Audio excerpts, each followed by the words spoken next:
Something's brewing at D&D. Wow! Al Pacino! It's not Al anymore. It's Dunk. Dunkachino? Don't mind if I do.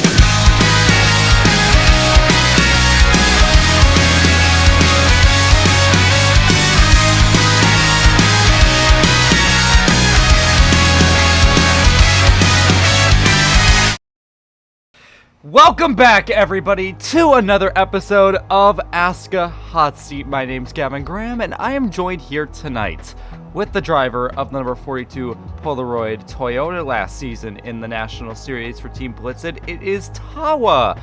How you doing tonight, Tawa? How you doing? I'm pretty chill, you know. It's a slow day. I'm doing all right. Yeah, well, I fucking slept throughout the entire day. For viewers that are watching this episode, it's the second time they're recording this, because I fucked up, and my recording software got corrupted at some point, I don't know when, and it didn't record any of the audio, so we're bringing it back. We're going to try it again, and this time we do have some new questions for you, Tawa, so hopefully everything will be a little bit more fresher. But first, before we begin with that, we do have some news stories coming out today that I want to ask you about. So first off, for any viewers of the show that are looking at making a name here at ASCA, tryouts have been scheduled for March 31st, April 7th, and April 14th. That will all be at 7:30 p.m. Eastern, and you do have to go ahead and register on the ASCA Discord to be able to compete in those tryouts. So Tawa, I'm going to start off with you for a second. As somebody who did tryouts last season and got a B license, do you have any advice for any of the rookies that are going to be participating in a few weeks' time? I don't really know, to be honest. Well, the cars are going to be a lot different, and I feel like a lot of, like a bulk of road racers are used to just, like, you know, not letting off or anything. And, you know, that's what I struggled with. I was going up into the wall all the time during my tryouts. Just don't be too nervous, because, like, at the end of the day, it's really not all that deep. Just don't be an idiot. You know, because, I mean, if you get into a lot of, like, incidents that you caused, and that's bad on you, if you get ranked, it's not an issue. And don't worry about your position. Yeah. Just make sure you have good enough pace to at least stay where you are. Because for me, I mean, I was in my tryouts, I was probably like, the first time around, I was in 5th place or whatever, you know, trying to be consistent. I got shuffled back through the race and made a mistake with the pitting, but I mean, I still got a B license, so you know, just don't be too nervous, don't be too antsy, and don't try and do too much, because that'll also screw you over. That was actually really good. I basically agree with everything you said right there. We'll be talking to Chris Lilly later this week about this in a little bit more detail, about how we determine who gets a license, who doesn't, whether it's an A or B, all that great stuff. But I will say that the first thing that we always look at when we're looking at a driver in tryouts is how clean they are. That is the most important thing that we look at. Pace is secondary. If we have concluded that you're a clean racer, then we start talking about your performance. If you're at the top half of your groups in your tryout races, then you'll be getting an A license. Bottom half, you'll be getting a B. So we'll be talking to Chris about that later this week in a little bit more detail. But we also have teams have been announced this week. Immediately after the conclusion of the D1 finale at Homestead, we had some teams announced. A lot of them are returning. I don't know the specifics of D2, but I do know in D1 we have lost both Talisman, rest their soul, and also fucking Starlight is gone. And I keep forgetting to ask Chris about that, because Starlight has been around for a little while. I don't know if you knew this, Tawa, but they've been around for quite a while. I guess Ultimate just didn't want to own a team anymore, because they were one of our big 4 teams, but they didn't re-register this year. So, and that did kind of mess everything up, because we were, we were trying to figure out, like, you know, spots, because we had a hard time finding enough team owners that we believed would be good in D1 to fill up that 40 car slot. And it was mainly just because we lost Starlight. So, it eventually all worked out, but it was a little bit difficult. But we do have some new teams coming up. First off, Trey Carnes Motorsports, who won the D2 Owners Championship last season. Again, we'll be talking to them later this week about that. They're moving up from the National Series to D1 this season. So they're leaving Beard Oil, obviously. They're going to be working on that. We'll be seeing what Trail has cooking up over there. I'm announcing all kinds of episodes here, but we're talking to Bite Blocks next episode about that, and there's some interesting stuff that he said about his talks with Trail. Apparently, it hasn't went too well, but we do have Agent with Bad Luck Motorsports and My Drive with Execution Racing, and that's just D1. We have a ton of stuff here in D2 as well. This might be a little bit more important to you, Tawa, because we have Citry with Citrus Racing, Epic Kyle is returned with Marcus, 8-Bit Racing with Bite Blocks, MK Motorsports with NASCAR's MK, and Addicted Motorized is back as well. So, Trey, I'm going to direct it all to you. How have talks been with D2 so far, revolving around your previous team owner, Rez, and whether those talks haven't went well? Have you talked to any other teams? What's been that experience like so far?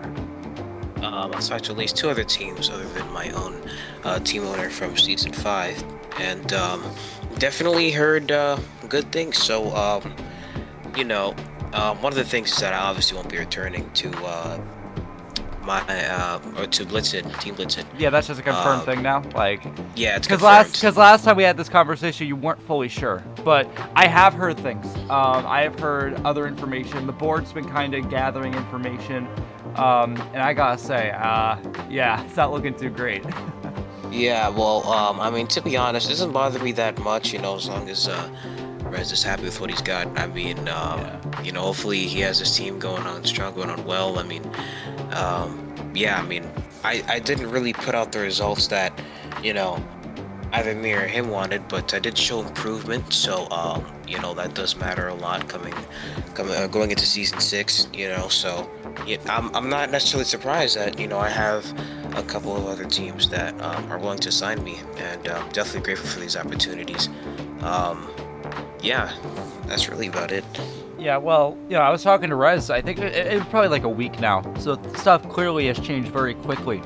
And I was telling Rez how he should re-sign you, and how a week ago he wasn't fully sure on anything. He told me that that he had. When did you figure out that you weren't returning?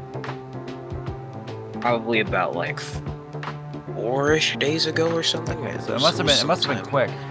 Yeah, because I told him last week on ASCA Hot Seat during his episode that he wasn't too sure about his team for next season. I told him very simply, hey, if you need a driver, you need to re-sign Tawa. I mean, he's the one guy that was able to compete on your team besides from yourself, and I think that he's improved quite a bit, but clearly he is went in a completely different direction.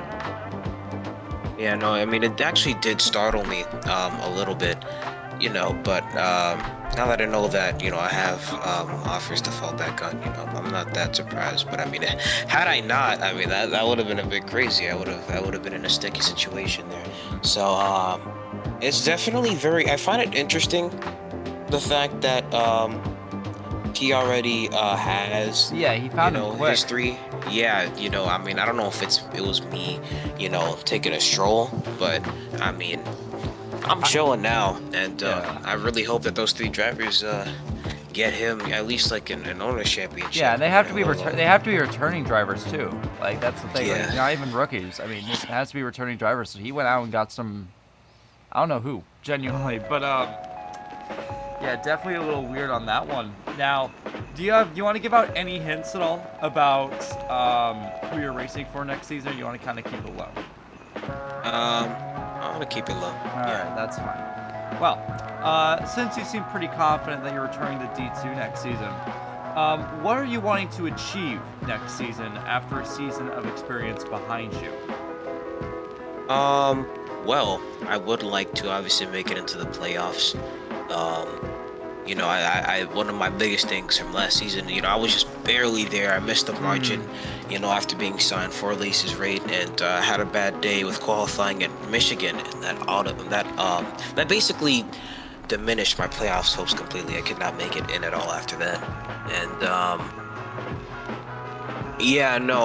I would like to at least get 1 win next season. Even in other road racing leagues I've done, it's not really easy for me to win, because I do choke a lot, I'll admit that. But I feel like, in ASCA, there's definitely a shot of me doing so. I can definitely keep my pace. I can be consistent with my line, which I initially did. I did struggle with that which is what held me back a lot. But when I'm consistent, I'm consistent, and I can definitely run up front and be there to win a race. So I want to at least win a race next season, because I know I can obviously just make it to the playoffs without a win. But Yeah. I mean, a win's a win, you know. So I really am going to be looking for a win. I mean, Final Four. You know, since the last season of ASCA, I mean, there's really nothing less to settle for than, you know, contending for a championship, you know. And I mean, I am like one of the freshest guys on the block compared to some of these other drivers that I competed with last season. But I still have some high hopes, and I want to at least achieve the Final Four. Yeah. Yeah, I think that you have a big advantage entering next season compared to everyone else. First off, a lot of your opponents that finished better than you in the standings last year are moving up to D1. And a majority of the people you're going to be racing up against next season are going to be drivers who are new, that are coming in from tryouts from the Rookie Showcase. So you absolutely have an advantage there. But with that being said, I want to move on to a new segment here on the show, something that we didn't do during our first recording. It's a very simple concept. I'm going to be giving you questions revolving around the series as a whole. Think of it almost like a debate kind of question. And these are questions that are asked a lot and are considered a lot, but I want to hear your take on them. So, starting off with our first question. What track should host the penultimate race of the season, the second to last race, the final race of the round of 8? Which track do you think it should be? Because right now, for, I believe, season 1, it was Phoenix. I could confirm that really quick. But I do know from seasons 2 to 4, we went to Milwaukee. And then last season, we swapped it over to Auto Club. So, do you think one of those two tracks that we've been there in the past is good? Do you think there may be another track that might be a little bit better for the end of the round of 8? What do you think? Honestly, despite me not qualifying it for it, I think Auto Club did fit in pretty well. Now, I could go and say something crazy, because I personally think that ASCA could have added more road courses to the schedule. Yeah. And I feel like Watkins Glen could be one of those, you know, where it's added in for D1 and D2. And if that's where it's added, I mean, I wouldn't mind. In fact, I'd be rather intrigued. I think I'd be ready for that. Watkins Glen is one of my favorites. Sonoma, I don't know, but Watkins Glen, I could definitely see that. That'd be pretty fun. Yeah, well, the reason why road courses weren't really ever a thing is because we had cars that just weren't good there. Like, Yeah, did you guys even race a road course last season in D2? Yeah, we raced Oh, Antioch. running on It touch. was, yeah. Forgot about that. That was one. my debut. Yeah, that was your debut. I think that was where the setup. I think the track was probably good for those setups. Genuinely. It was. Yeah, I think it was, you know, like Watkins Glen, especially with all the bankings, kind of finicky. But did you do that test with the new road course package? I don't think I did. No. Okay, well, I will did not. tell you, it is completely different from anything you have driven in ASCA before. You have to genuinely break. It is fantastic.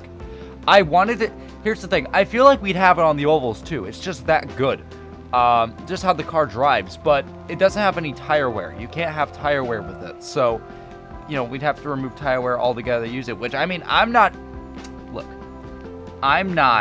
against it, but Me neither. you know, that's a question I can bring up on another episode. Do we need tire wear? But, I will say after just the overwhelming positive response from that road course test, with that new setup, they're considering just redoing the whole schedule and adding more road courses. Now, I don't think a road course being the second to last race is possible. There might be one in the round of 8. I can see that, but I just don't think that it would be the, you know, second to last race, right? Like, that's such Yeah, an you're important probably right. race. Yeah, you know what I mean? Because those races end up becoming, like, really, you know, really, like, long, right? Like, people spread out Yeah. really easily. But I will say this. I know the reason why Milwaukee got moved. Milwaukee since season 2 has been our finale. Until this season when it turned to Auto Club. And I know that Auto Club was pretty good, all right? But nothing will make me more excited than people racing side by side at Milwaukee, and I'll tell you why. The main critique that Milwaukee has is that you can't pass, and that is true. That is absolutely true. When you have a car on the inside line where there is less grip compared to the top, you can't pass him. The only way you're passing him is by doing a full send into the corner or just shoving the guy out of the way. And you know what? That's exactly what I love about it. It genuinely is one of the most amazing races to watch. As a race to watch, I know as a driver it's shit, but I don't give a fuck. Like, it's fun to watch. It's fun to see drivers sending it into the corner just to make that pass. Like, that's fun. There's a lot of contact, but it's the type of contact where, you know, like at a mile and a half, like at a banked mile and a half, like if you make contact, you're fucking dead, right? Like one little contact, you're heading straight for the wall. With Milwaukee, you can bump. You can bump and, you know, still turn the car. I mean, it's very much possible. Or you can even just lean on the quarter panel of somebody and push them up the track. I mean, it's possible. It's a contact type of track. And I know they don't like it because, like, as a driver, it's annoying, right? That you have to, like, go out of your way to almost wreck yourself to make that pass. But you know what? In the second to last race of the season, there's nothing else I would rather want. I want them to push as hard as they can for every point, because that's what it comes down to in the finale. It comes down to every point, especially considering last season and this season coming up. There's no winning you're in. Every point matters, and you're going to have to make some ballsy moves to do it. Yep. Would ASCA be better without tire wear? Now, I'm not going to lie. For a place like a road course... Well, there's no tire wear at road courses. Oh, there isn't at all. Yeah. Never mind. Without you know, I feel like because the tire, it's actually good when Chris does it right. Yeah. It just takes away some of the strategy and the uniqueness of you know, the entire grid. You know, in terms of like, you know, the teams, what they want to do, their own strategies and all that.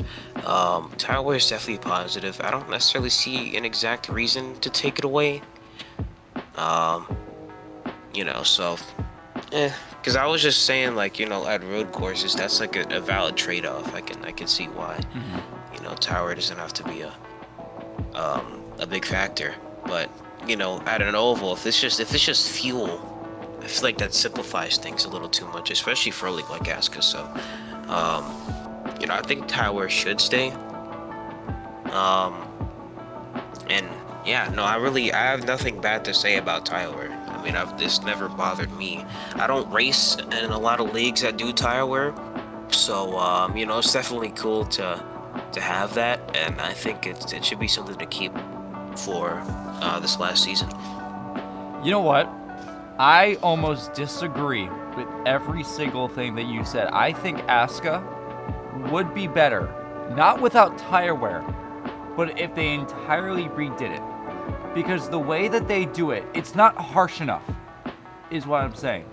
The amount of times that I've been able to keep pace with people on fresh tires, like, I have to be, like, near literally, like, fucking, I don't know, like, maybe 20, 15, 10% before my tires actually have any noticeable impact. At least during my time in racing.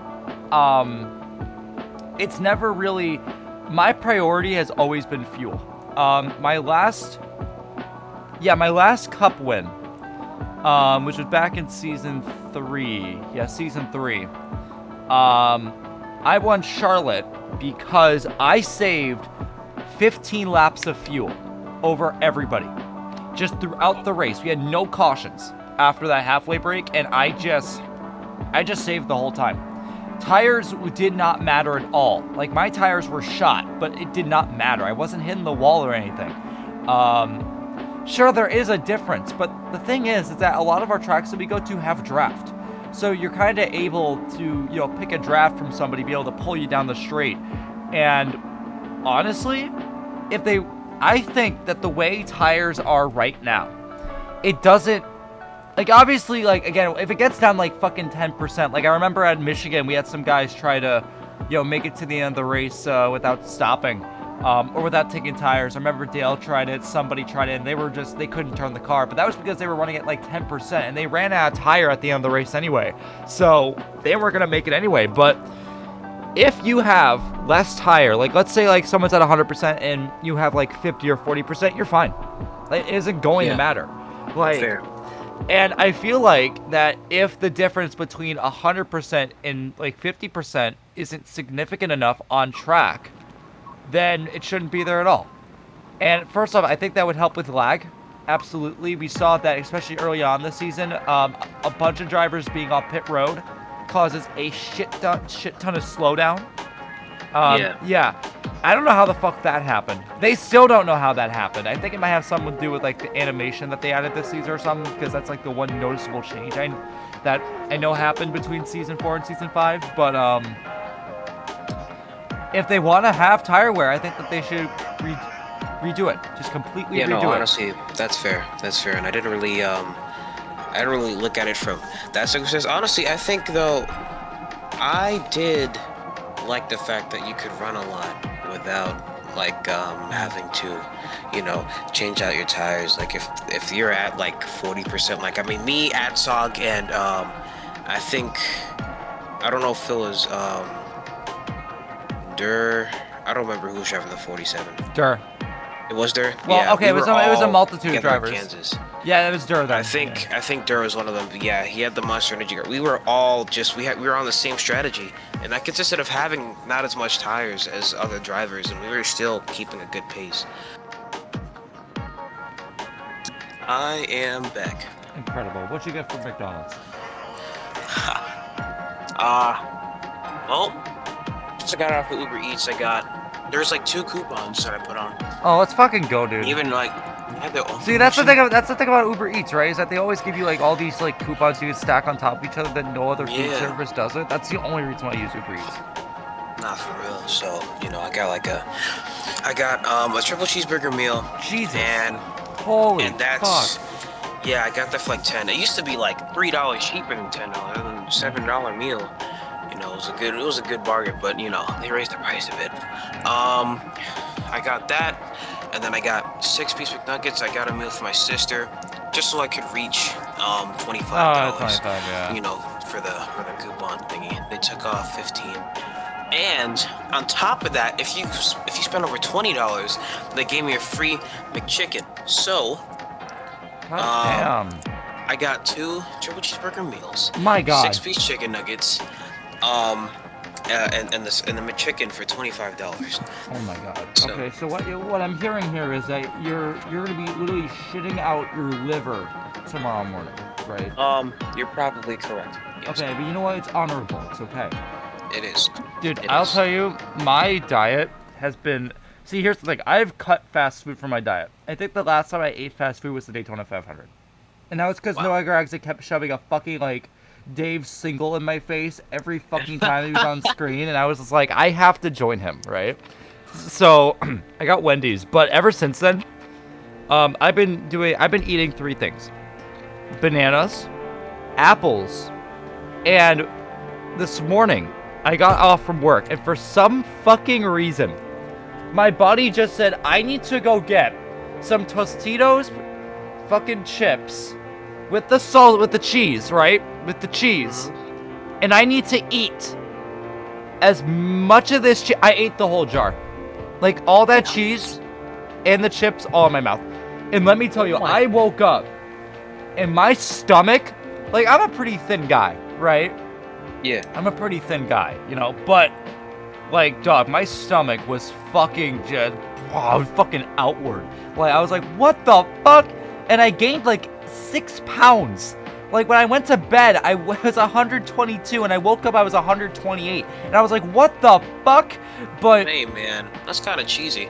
Yeah, I don't like that. I don't like that you did that. But enough about shitty puns. We have some fan questions. Part of another new segment here on the show. We've asked the ASCA Discord for some questions, and we have 24 here. We're not obviously going to go through all 24 because a lot of them are just memes. But there are genuinely some nice questions here that I wanted to ask you. Starting off, what is your favorite type of track to race on, and why do you like it? So I think this question is like just like track type, not a specific. Let's translate it to a specific track. I think that'd be a little bit more interesting. What is your favorite track on the ASCA schedule that you've raced at? Favorite track? I gotta say either Chicagoland or Kansas. I love my 1.5 milers, bro. Chicagoland, I did like a bit better because of the setups. Base! Chicagoland, best track in all of ASCA. Yeah. Really great. And I was saying, I mean, because D2 had Las Vegas this season, right? D2 did have Las Vegas. It's always had Las Vegas. It had it last season too, right? Yeah, it had Las Vegas last season. No, CC won it. I forgot CC was a person that existed. Yeah, no, he disappeared, but Las Vegas is one of my favorite ovals in all of our racing, so I want to see how much I like it for season 6. I'm definitely excited for that. 1.5 milers are my favorite type of track. Yeah, I gotta go ahead and agree with you. First off, Chicagoland's a fantastic track, but there is a track that I want to return. I want it to return, and that is Langston, the dirt track. I love Langston. The dirt track is one of my favorite tracks that we've ever tried. For some reason, everyone hates it for some dumb fucking reason. Probably because they suck.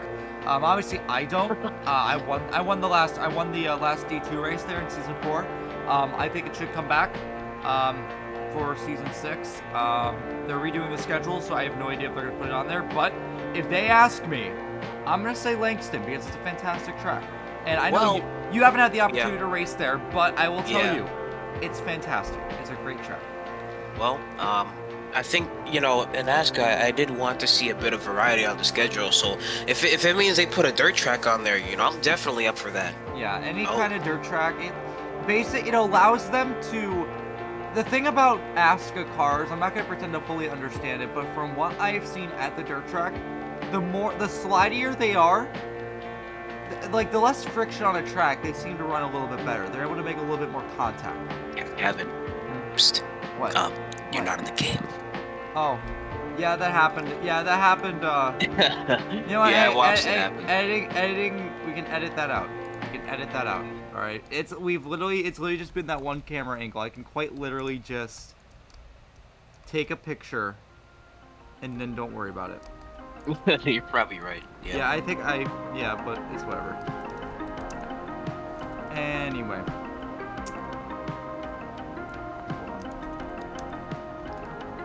Now, but as I was saying, I think a dirt track should be on the ASCA schedule, absolutely.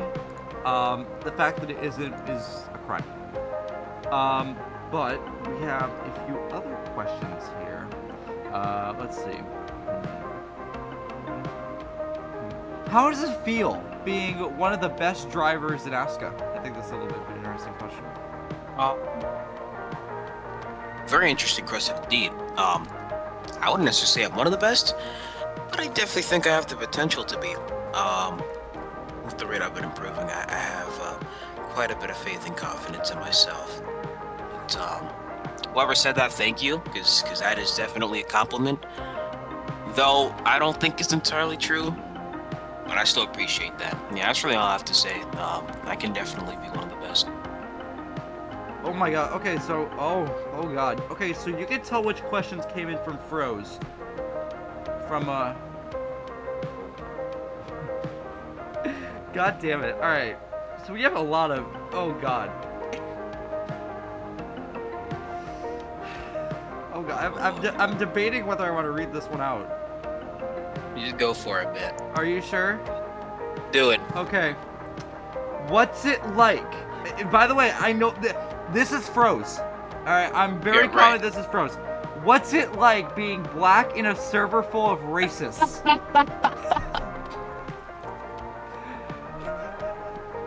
God damn it. No, this is what I call a hot seat question. I'm answering that. Hell yeah. Alright. Okay. Man, you just gotta, at this point, I just ignore it like it's a mosquito flying around in the air. I don't, it's just...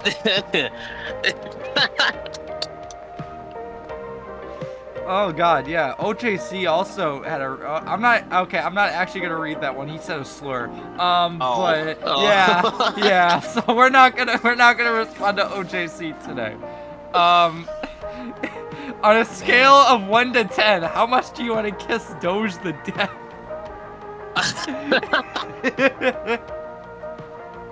If I'm being honest, man, I'd have to give it a 12. Wink, wink. Really? I'd have to give it a 12. Holy yeah, fuck. a 12 out God of 10. damn. Yeah, Doge, you can hit my line anytime, yo. My DM's always open. All right, how long are your toes? Oh. Well, I mean, to be honest, you know, I have pretty big feet. My toes aren't really that long, though. They're not that long at all. That's probably good because Yeah. this other question is your dad a stripper? Oh. Wow. Yeah, no, they didn't hold back with these questions as I expected them not to. My dad is indeed not a stripper, and he never was throughout his entire life. All right, well, Very great questions. oh my god. All right.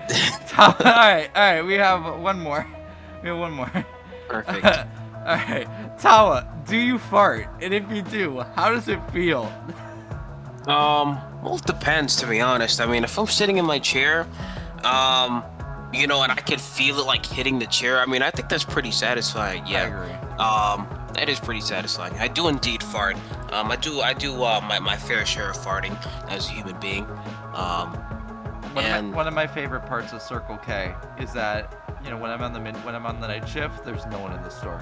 I can fart as loud as I want, like, and no one will ever know. Oh my god. It's truly incredible. And then someone comes in and is like, "What that smell?" And I'm like, "What? What are you talking about? Fucking weirdo! Why are you sniffing me, weirdo?" Oh my gosh. Wow. But with that being said, with that beautiful statement being said, that's it. It's time to end tonight's episode of ASCA Hot Seat.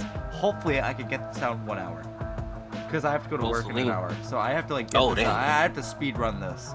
All right. But thank you everybody for sending in your very informative, very polite, very appropriate questions, and thank you, Tawa, for spending your time here tonight. Also for just dealing with me fucking up.